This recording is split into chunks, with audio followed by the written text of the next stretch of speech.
So I'm just gonna.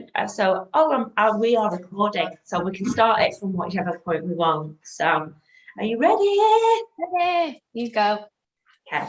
So, hi, Carly. Hi. So super excited to have this conversation with Carly today and to share it with our quantum connections community. And as a little bit of a starter or a kind of warm up into more juicy conversations about kind of where you're taking your like new earth vision and your work, maybe we could just start with a little warm up about how we became aware of one another or how we met. Yeah. So I think like we became aware of one another as we became aware of ourselves, probably, as we all are. And throughout the past year, as we've all grown and become more aware, I feel like the connections I've met with you, with a lot of the women within our circle, sacred circle, are the closest connections I've had, in my life, because they are true. They are based on truth. They're based on our very like core and understanding now of what's going on in the world, and how we are a part of that as well. And yeah, my journey's been a few years in the making, but it's only this year that I've observed a lot more people around me becoming a lot more aware and drawn to one another as well. Everyone's just been pulled and drawn in, and it's been so nice to see, and now this is happening. So yeah. I often say now that it's like we're being drawn together like magnets, Oh, it so is. It's so the energy, isn't it? and another way of thinking about it for me is like as we get pushed to the margins of society, it gets easier to spot one another. Yeah, absolutely, definitely. I became aware of you when you sort of catapulted into the sort of Facebook, what's the word? Fame, if you like, for attending the protest in London in your nurse's outfit with your pink hair. Your just face was absolutely everywhere. Yeah, that was me. Yeah, so that was another part of the awakening journey, and just sticking to my truth, and yeah, going to a protest and speaking my truth, which I thought was just a normal regular act, thing to do.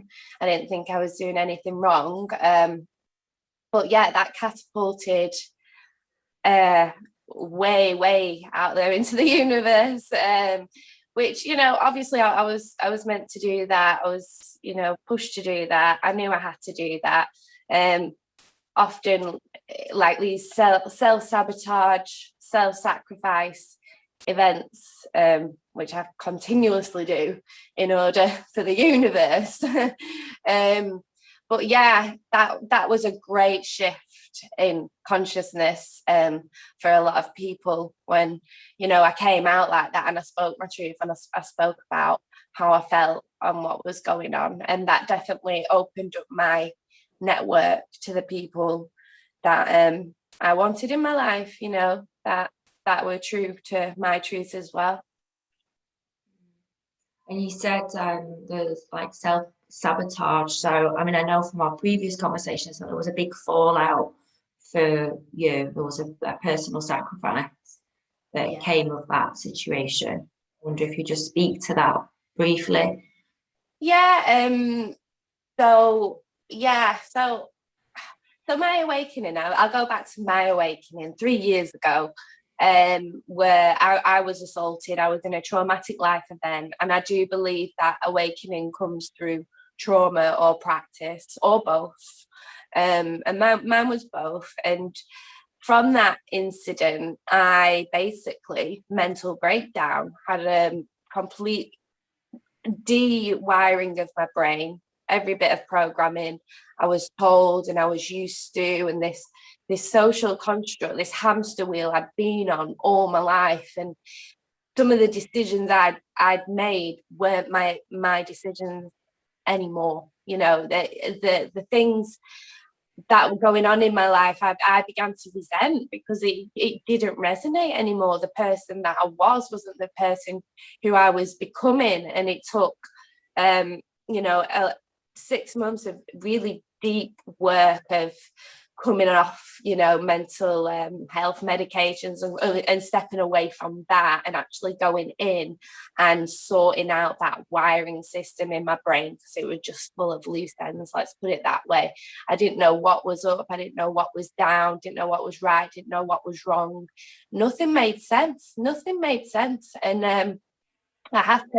that's when I got into meditation, spirituality, hypnosis, guided thing, and the healing side of things, like Reiki, which I'd always been, into at the back of my head, but it had been massively suppressed, like it is throughout our lives. These things are suppressed, and they're not seen as cures or as help. These way of dealing, with these mental strains in our life. But so I went in for a very, and I'm still in. I think we're in for the long run. But that taking spirituality got me through such trauma, and such conflict within myself. And I rewired my brain how I perceived it to be. I'm still wiring it, I rewired it. And as I did, I was happier. I was living within my truth. I was doing what made me happy. I was following my purpose. Whenever I didn't follow my purpose, whenever I didn't, do something which wasn't making me happy, these self-sabotaging, sacrificing events, would kind of take place and push me back onto the right path, the track. And it'd be like I'd observe myself and go, like, you've done it again. Like, just stick to the plan, stick to your truth, stick to the path, So yeah, and then obviously with the nursing side, so I'm a nurse, and with all this going on in the world, just morally and ethically, humanely, just wasn't sitting right with me, what was going on. And knowing on an energetic spiritual connection that humans need that love. Humans need love to survive and to live, and witnessing people not have this energetic connection and not have this energy around them, they were just deteriorating, massively, as you would. And I couldn't be part of that. I couldn't be part of that system. It wasn't nursing as I felt it wasn't healing, So universe said, well, just go to London in your nurse's uniform and protest and tell everybody about it, because that's what everyone does, and then that was all last year. And then from then I've just been making more and more connections. And I think for a lot of people, I've witnessed a mass awakening this year. So observing people kind of going through what I'd been through, and deconstructing these constructs that have been in place, and people realizing what they thought was true wasn't.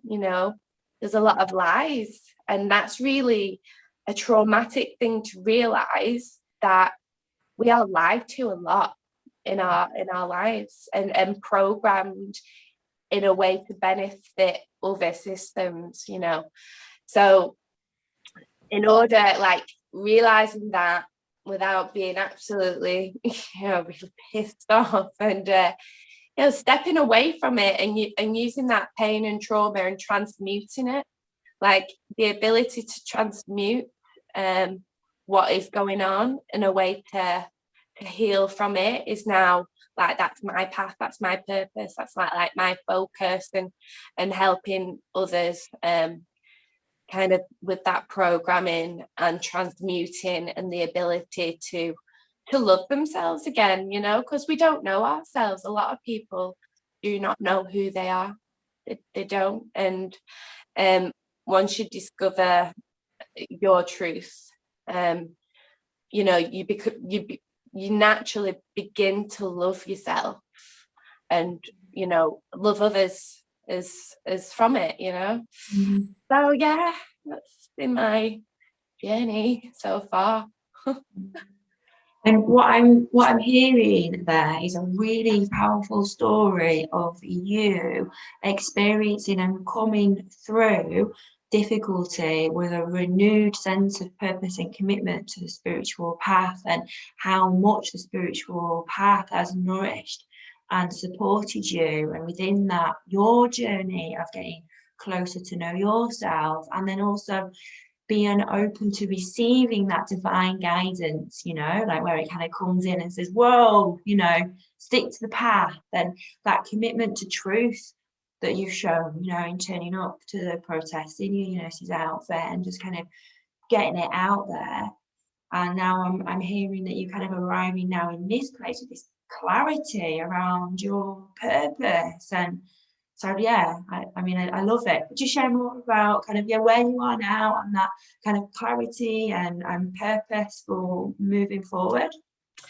Yeah, so it's taken me some time to, you know, finally probably step away from the decision of, you know, the 3D nursing, the actual, you know, and probably the convenience and of, you know, having a career and a job within the system, and having that, it's taken a lot for me to go, you know, I can't, you know, morally, I am not one of those people to pick money over, you know, my happiness and what I want to be doing. So I have, like we all have delved into so much knowledge and wisdom and healing, you know, and I have kind of, throughout my nursing, I've always looked at alternative ways of healing. And I think my path into Ayurvedic healing, which is the ancient healing, so it's a Hinduism 5,000-year-old healing, and this basically looks at your elemental makeup as a divine human individual being, and basically, put it basic because it can be a bit whoo. So we're all made of elements, you know, carbon, hydrogen, nitrogen, oxygen, you know, we all have these elements within us, and these elements can be broken down further into air, fire, earth, and we are all individually made up of these like elements in all different, you know, variations. So the Sanskrit is what we call our constitution. The Sanskrit for it is dosha. So our dosha makeup is who we are. And this can be like vata, which is airy, like very much airy people. Pitta, fire, and earth is kapha. So when we look at these elements and the characteristics that go with them, so vata, airy people, struggle sleeping, fast thoughts, quick on the feet, usually slim frame, you know, usually have problems maybe with headaches, nervous system, this kind of, you know, things going on. Then the pitta is the fire people, tend to be more generally men as well. So they have more fire elemental makeup within them. They're more prone to like heartburn, getting hot-headed, you know, temper, quick to passionate as well. And then you've got your earthy people, kapha people, which are, you know, bigger built people, slower but probably more stamina, you know, can follow through more, you know, but they're slower at processing, slower at thinking because the earth, you know, heavier and da, da, da, da. So without going into it too much, because it is very much complicated. But we look at these individual makeups of you and how we balance them through diet, lifestyle. And that's in a way of, diets in a way of, we have fiery elements in food. We have sweet, sour, bitter, salty, and all these themselves carry elements which can derange the dosha. It can overhype it can underhype it, and all this helps balance your systems basically into your individual makeup. And it is like a mind, body, spirit system and way of being, because it's all your breathing, your yoga, very much tailored to the person, especially like the dietary needs. And being a nurse and having like a lot of that nutritional background and knowledge, I can see how it does all relate and coincide, and like herbs and food, the importance of our diet, like so important at preventing so much dis-ease in our body, like dis-ease, when we're not eating what's right for us, what could be healthy for somebody may not be healthy or right for you. So, and when we're not eating what's right for our dosha makeup, we do become imbalanced. We do have disease within our system, inflammation, headaches, all this becomes quite like relevant when you're looking at it like from a bigger picture. And from my nursing background as well as spirituality, there's more that like coincides with it, as well from a spiritual point of view. But it sounds like a really elegant and comprehensive system for kind of categorizing and bringing understanding to the whole person. So I imagine it's like earth, air, fire, water, and if somebody's too fiery, we can balance it with earthy elements or something like that. It sounds really exciting.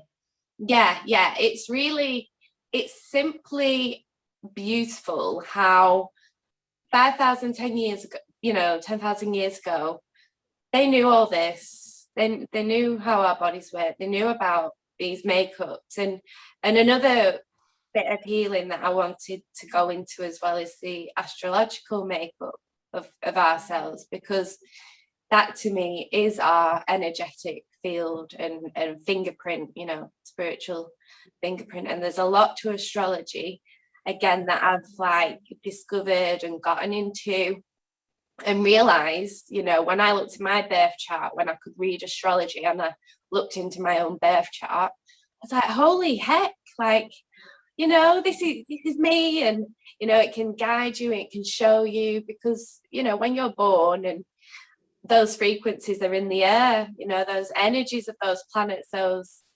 it's all there. When you take that breath of frequency and pure energy, that is it does become your fingerprint. And there's a lot to show for astrology, as we know anyway. They've been using it for thousands of years. There's no it's very important as far as I'm aware, and I do see it as above, so below, and that there's so much written, in the heavens that we can read about, which we can then perceive which is interesting.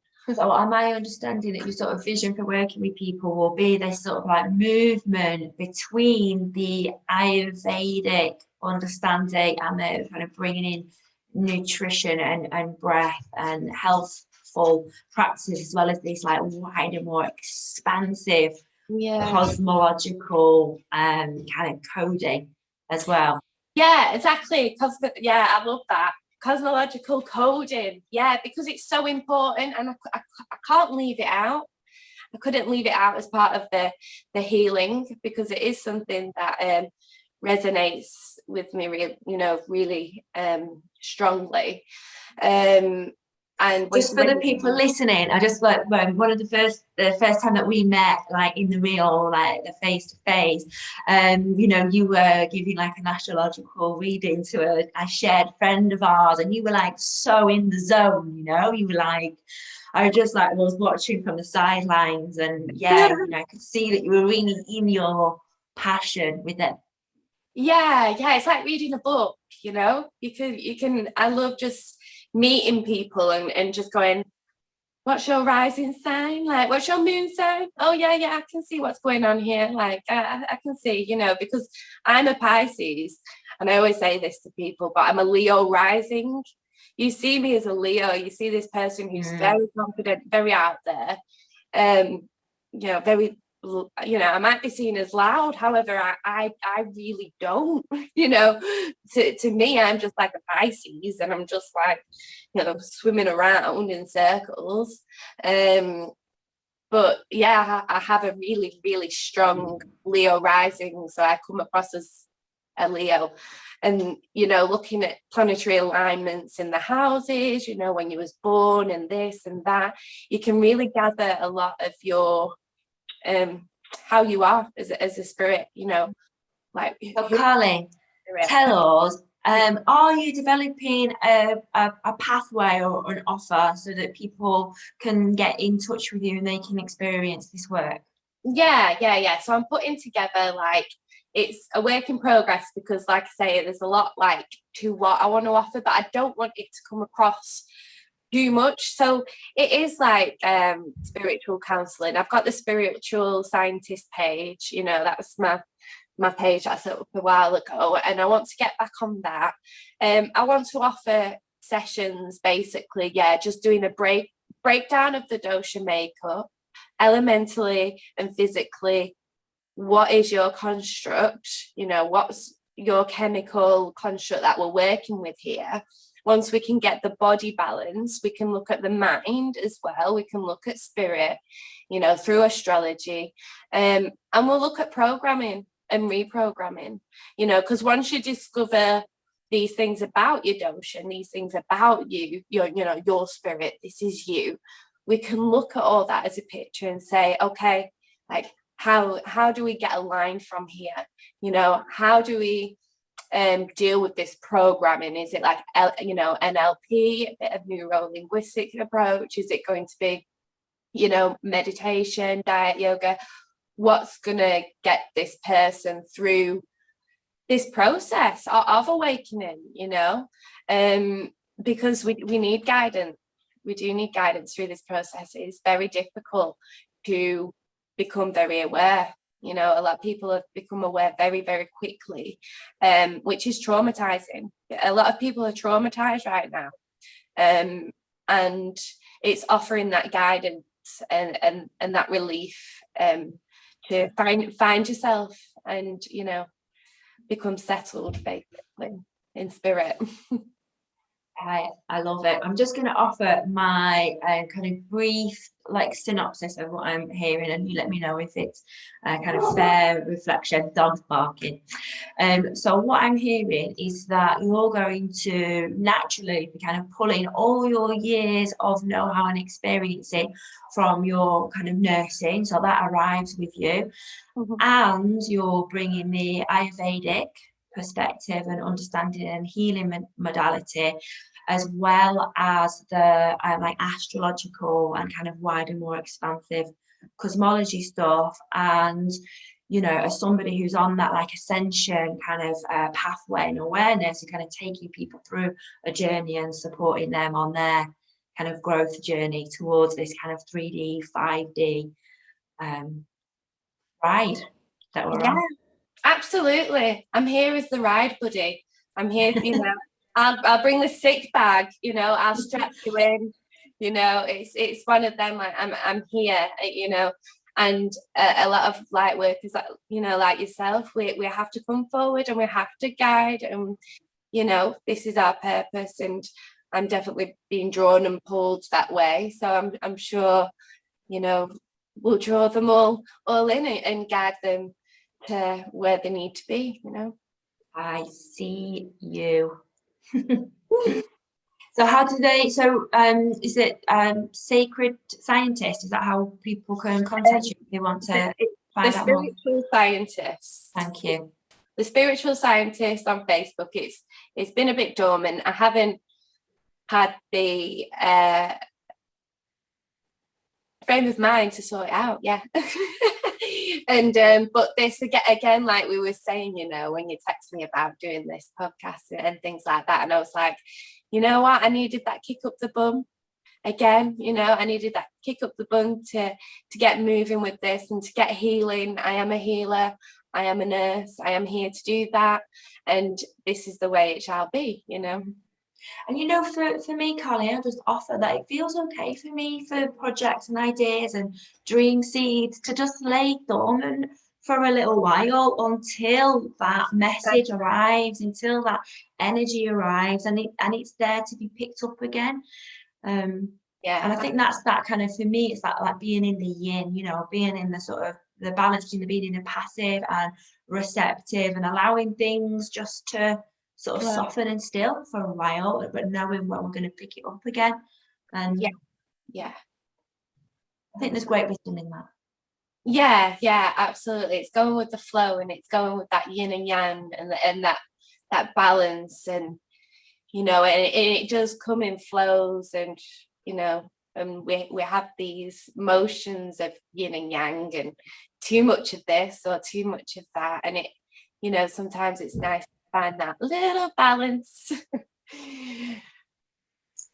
Oh, so it feels like we're kind of moving into completion. Is there any sort of final words to be shared? You know, for anybody listening, or just thank you for giving me this opportunity as well. Like, bless you, and you know, if this is resonating with people, you know, do contact me, because like I say, like now is the time that I feel like it's truly resonating with me. So if it does, I'm happy to move forward and go with it. So yeah, thank you. I'll have a session. Yay, yeah, have a session. That's right. I need to get my dosha questionnaires written up, but other than that, I'm ready to start making a move and moving forward in this world rather than this other one I've been kind of like holding on to and hanging on to. You know, it's time to sever that tie now and move on to a new way of healing. It's time to move on to a new way of healing. That's a really beautiful soundbite to ding dong on. Okay. Thank you. Bye for now. Bye. Ciao. Bye.